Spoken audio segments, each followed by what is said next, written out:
आज के फनकार। दोस्तों, आज इस कार्यक्रम में हम आपको सुनवा रहे हैं अभिनेता राज बब्बर पर केंद्रित कार्यक्रम। आज राज बब्बर का जन्मदिन है।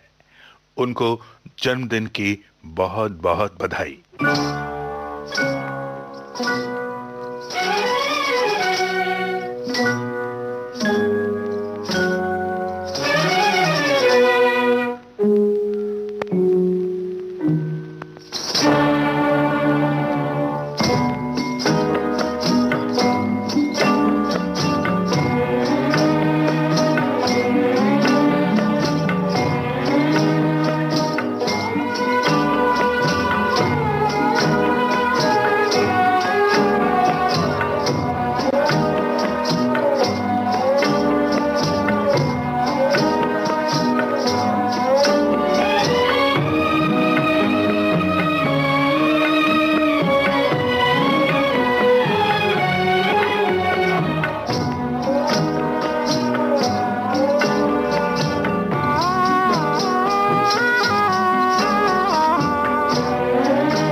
आज के फनकार।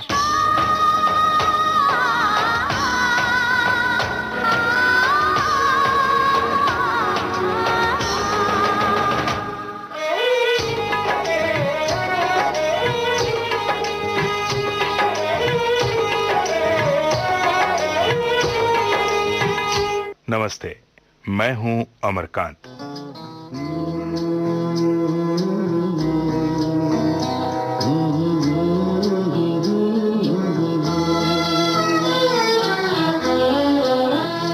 होठों से छू लो तुम, मेरा गीत अमर कर दो। होठों से छू लो तुम, मेरा गीत अमर कर दो। बन जाओ मीत मेरे, मेरी प्रीत अमर कर दो। साथियों, हमारे आज के फनकार हैं निर्माता और अभिनेता राज बब्बर।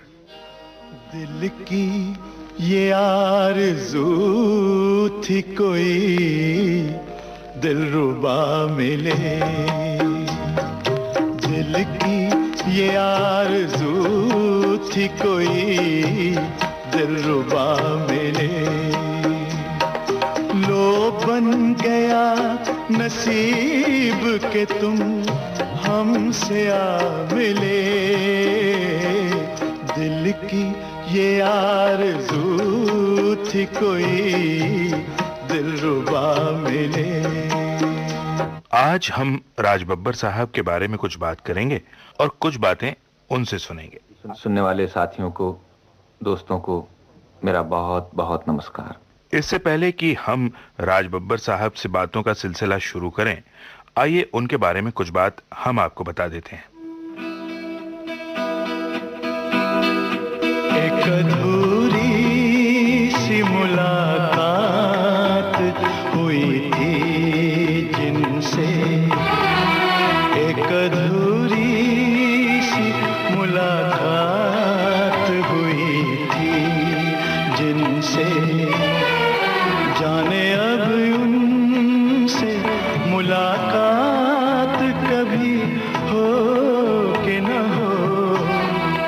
एक अधूरी सी मुलाकात हुई थी जिनसे। 23 जून 1952 को आगरा में जन्मे Raj Babbar National School of Drama Delhi के स्टूडेंट रहे हैं और वहां उन्होंने बहुत से नाटकों में काम किया।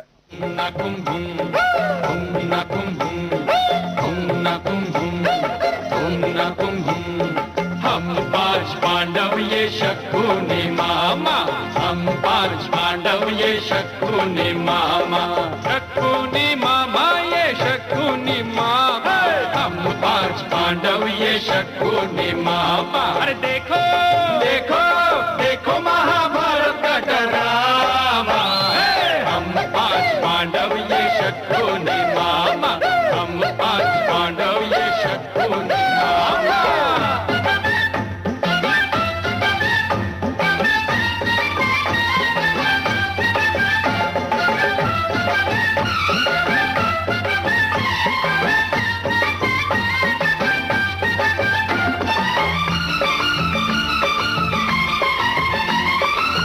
ये जब से रंग मंच पे आया, ये जब से रंग मंच पे आया, ये जब से रंग मंच पे आया, इसने ऐसा रंग जमाया, इसने ऐसा रंग जमाया।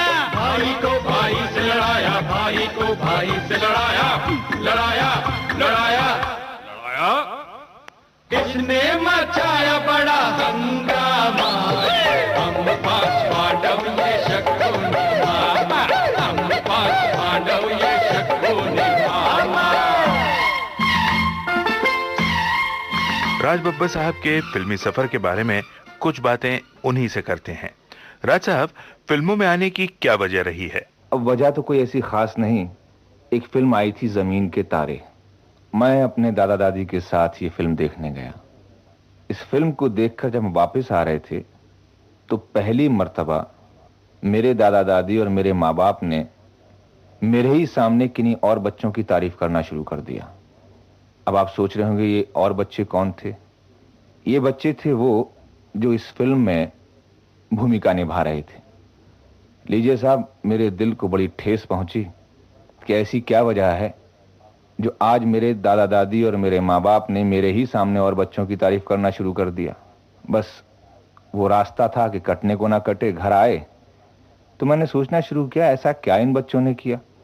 यही किया ना कि भाई बहुत रो रहे थे तो मैं भी बाथरूम में चला गया, दरवाज़ा बंद किया और रोना शुरू कर दिया।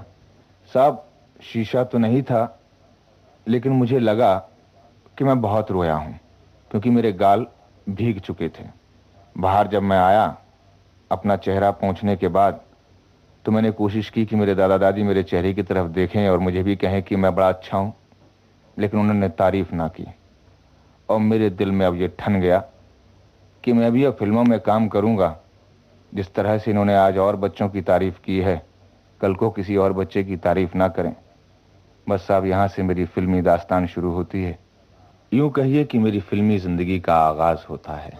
आओ मिल जाए हम सुगंध और सुमन की तरह, आओ मिल जाए हम सुगंध और सुमन की तरह, एक हो जाए,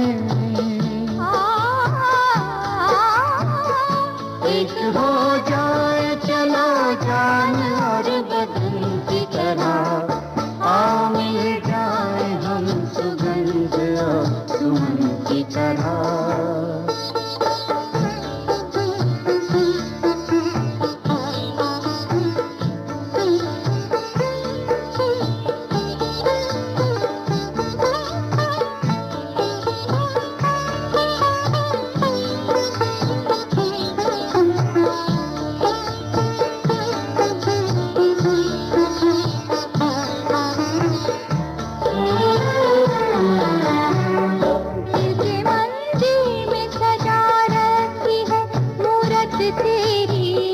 मेरे जीने की तो सूरत है ये सूरत तेरी, रात दिन साथ रहो, रात दिन साथ रहो, सीने में धड़कन की तरह। आओ मिल जाए हम सुगंध और सुमन की तरह। आओ मिल जाए हम सुगंध और सुमन की तरह। एक हो जाए, चलो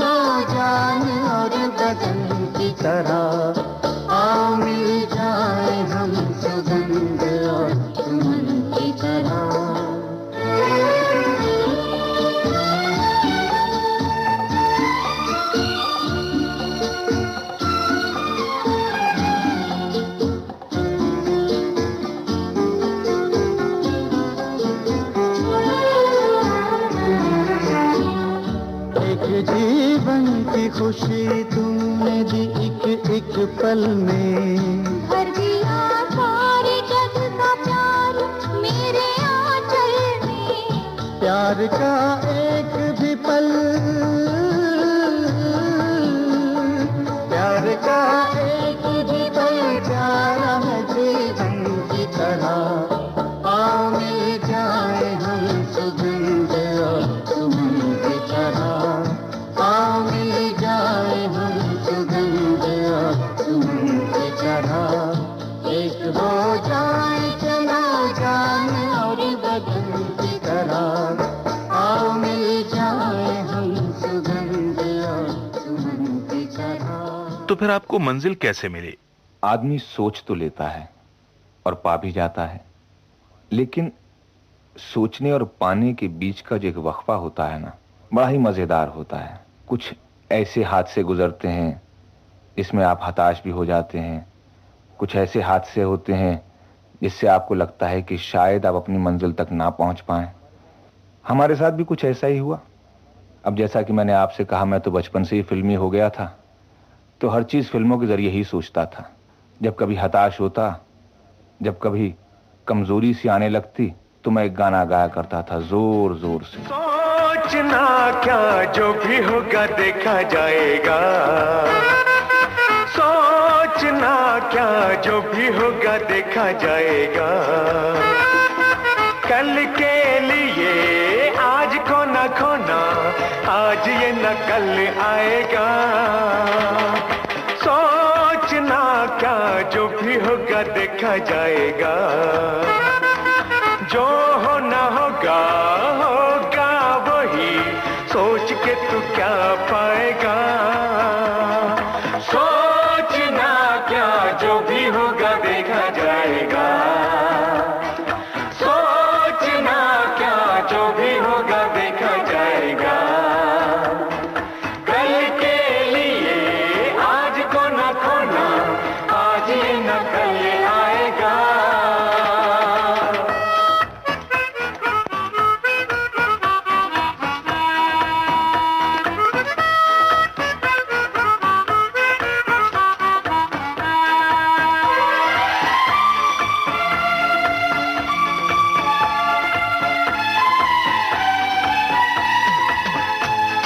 साथ हम सब इससे बड़ी क्या खुशी, साथ हम सब इससे बड़ी क्या खुशी।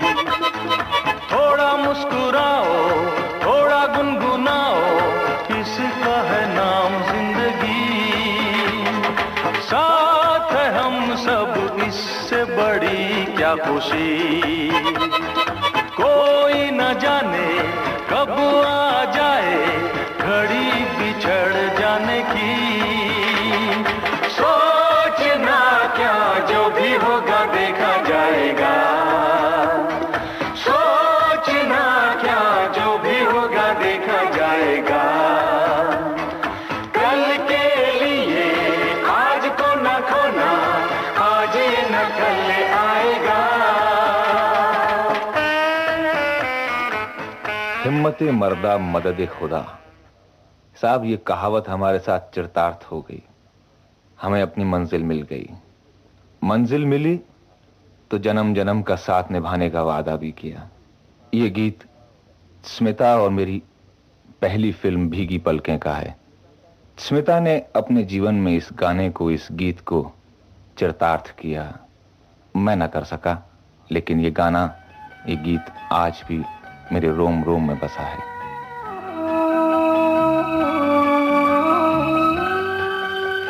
जन्म जन्म का साथ है तुम्हारा हमारा, तुम्हारा हमारा। जन्म जन्म का साथ है तुम्हारा हमारा, तुम्हारा हमारा।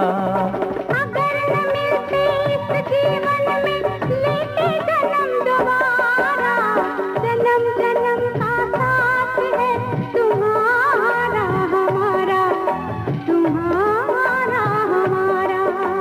अगर न मिलते इस जीवन में लेते जन्म दोबारा, जन्म जन्म का साथ है तुम्हारा हमारा, तुम्हारा हमारा।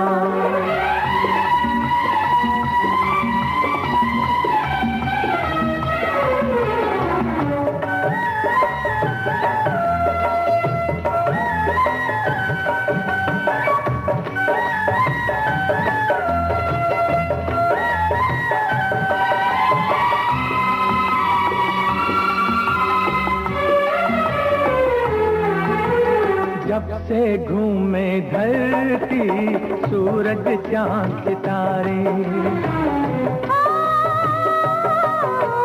जब से घूमे धरती सूरज चांद सितारे, तब से मेरी निगाहें समझे तेरे इशारे, रूप बदल कर साजन मैंने फिर से तुम्हें पुकारा, जन्म जन्म का साथ है तुम्हारा हमारा, तुम्हारा हमारा। फिल्मों में काम पाने के लिए जो संघर्ष रहा, जो दिक्कतें आई, उनके बारे में कुछ बताइए ना हमें। देखिए, ऐसी कोई ख़ास दिक्कतें मुझे नहीं आईं, क्योंकि मैंने हमेशा यही समझा कि मैं जिस लड़ाई को लड़ रहा हूं या जिस रास्ते से गुजर रहा हूं वो मेरी इन्वेस्टमेंट है। दिक्कतें ये ज़रूर थी कि मुझे अपने आप को पेश करने में थोड़ा सा मुश्किल हुआ, लेकिन जैसे ही मुझे मौका मिला फिर मैंने पीछे मुड़कर नहीं देखा। तो जग जाहिर है कि मेरी पहली फिल्म इंसाफ का तराजू थी, लेकिन इंसाफ के तराजू से पहले मैंने कुछ 14 फिल्में करी जिनका नाम कभी नहीं आता, अगर आता भी है तो इंसाफ के तराजू के बाद में आता है। मैं दिल्ली से नाटक की दुनिया छोड़कर यहाँ फिल्मों में काम करने के लिए आया था। मेरे पास स्क्रीन टेस्ट के नाम पर बहुत बहुत बड़े बड़े प्रोड्यूसर्स थे जिन्होंने मेरे स्क्रीन टेस्ट लिए थे और मुझे कहा था कि अगली फिल्म में काम दे रहे हैं, लेकिन काम नहीं मिल रहा था। तो मैंने एक सीन के रोल, एक डायलॉग के रोल करना शुरू कर दिया। इत्तेफाक से चोपड़ा जी ने एक दिन बुलाकर कहा कि मैं एक फिल्म शुरू करने जा रहा हूँ, जीनत अमान उसमें मेन रोल करेंगी, और मैंने उनसे बात की है कि भाई तुम्हारे सामने 2 नए लड़के होंगे, तो अगर वो राज़ी हो जाती हैं तो फिर उस फिल्म में तुम काम करोगे। मैंने कहा शुक्रिया। बस मेरी पहचान जो है उस दिन से शुरू हो गई जिस दिन B.R. चोपड़ा साहब ने इंसाफ का तराजू अनाउंस की, और बाकी की मेरी जो 14 या 15 फिल्में थीं वो कुछ ऐसा इत्तेफाक था कि वो रिलीज़ भी इंसाफ के तराजू के बाद हुई। तो दिक्कतें कोई ऐसी ख़ास नहीं आई, लेकिन अपने आप को संभालने में मुझे बहुत दिक्कतें आईं, क्योंकि इंसाफ के तराजू के बाद मुझे एक तरह के रोल मिलना शुरू हो गए। जो कोई चाहता था मुझे वही विलन के रोल देना चाहता था, लेकिन मैं इस बात को मानता था कि जैसे हमारे नाटकों में, हमारे थिएटर में कोई विलन या कोई हीरो या कोई कॉमेडियन नहीं होता। जो अच्छा एक्टर होता है उसको अच्छा रोल दिया जाता है, कॉम्प्लिकेटेड रोल दिया जाता है, ऐसा रोल दिया जाता है जिसको लोग आम किरदार ना समझें। तो मुझे ये लगा था कि चोपड़ा जी ने मुझे एक अच्छा एक्टर समझा है, इसलिए मुझको ये रोल दिया है, और उसके बाद अगर मेरी ये इमेज बन गई कि मैं विलन हूँ, तो मैं अपने गुरु इब्राहिम अलकाजी, अपनी ट्रेनिंग या मेरे नेशनल स्कूल ऑफ ड्रामा या मेरे थिएटर का जो एक एक्सपीरियंस है उसके साथ मैं दगा करूँगा। मुझे इंसाफ के तराजू के बाद बहुत पैसे भी ऑफर हुए कि मैं उस तरह की इमेज के रोल करूं, लेकिन मैंने नहीं किए। इस तरह से जो अपने आप को संभालने का जो एक दौर चला उसमें बहुत सारे उतार चढ़ाव आए, लेकिन आज आप जैसे दोस्तों की दुआएं, चाहने वालों की, कदरदानों का वो प्यार कि राज बब्बर आज मजबूती से खड़ा है। तू इस तरह से मेरी जिंदगी में शामिल है, तू इस तरह से मेरी जिंदगी में शामिल है। जहाँ भी जाऊँ ये लगता है तेरी महफिल है। तरह से मेरी जिंदगी में शामिल है।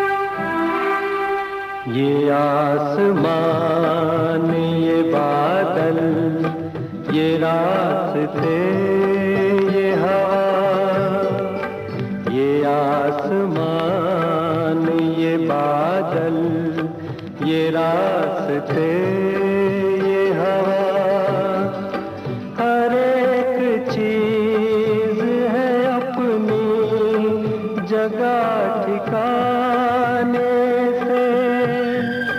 कई दिनों से शिकायत नहीं जमाने से। ये जिंदगी है सफर, तू सफर की मंजिल है। जहाँ भी जाओ ये लगता है तेरी महफिल है। तू इस तरह से मेरी साथियों, राज बब्बर फिल्मों में नायक, खलनायक, चरित्र अभिनेता और वो फिल्म निर्माण से भी जुड़े हुए हैं। साथ ही साथ राजनीति में भी उन्होंने अपनी एक जगह बनाई है। जिसको जिससे मिलना है हर हाल में मिलता है। दुनिया में मोहब्बत ही किस्मत को बदलती है। दुनिया में मोहब्बत ही किस्मत को बदलती है। ये शम्मा हवाओं में बुझती नहीं जलती है। किस्मत की बाजी का फैसला तो हो गया है।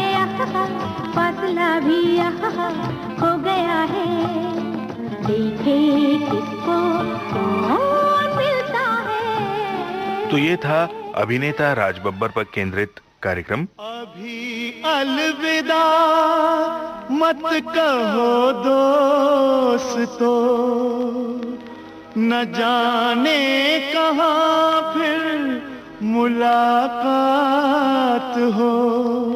न जाने कहाँ फिर मुलाकात हो।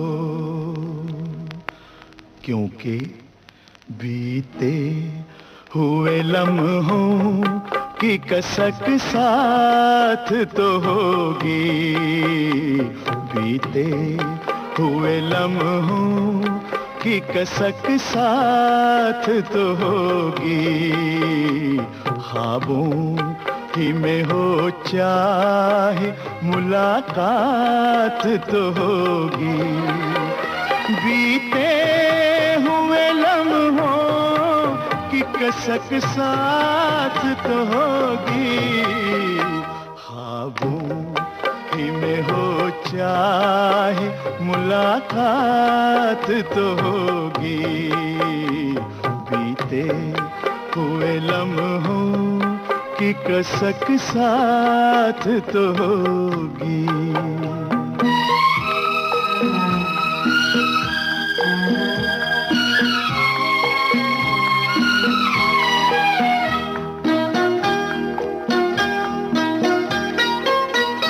ये प्यार में डूबी हुई रंगीन फज़ाएं,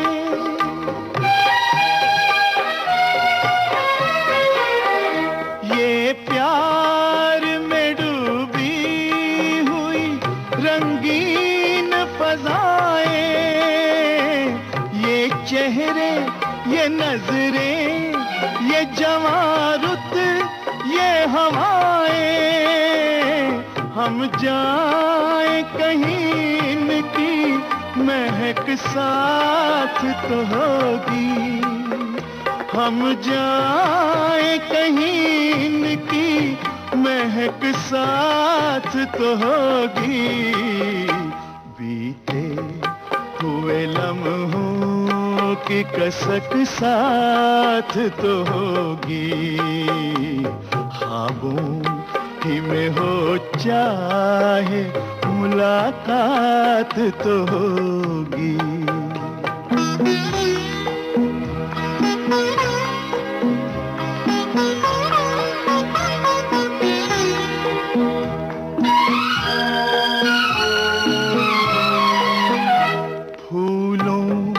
की तरह दिल में बसाए हुए रखना,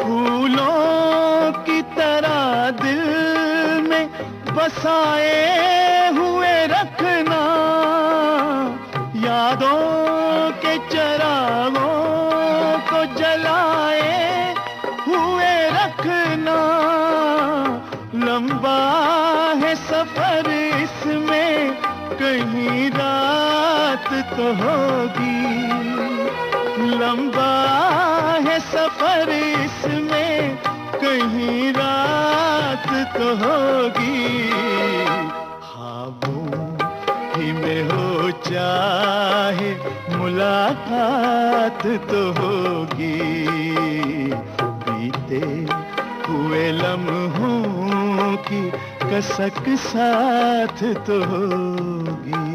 इस कार्यक्रम के लिए प्रस्तुति सहयोग मिला रमेश गोखले से। प्रोग्राम के प्रोड्यूसर विजय दीपक छिब्बर। अमरकांत को दीजिए इजाजत। नमस्कार।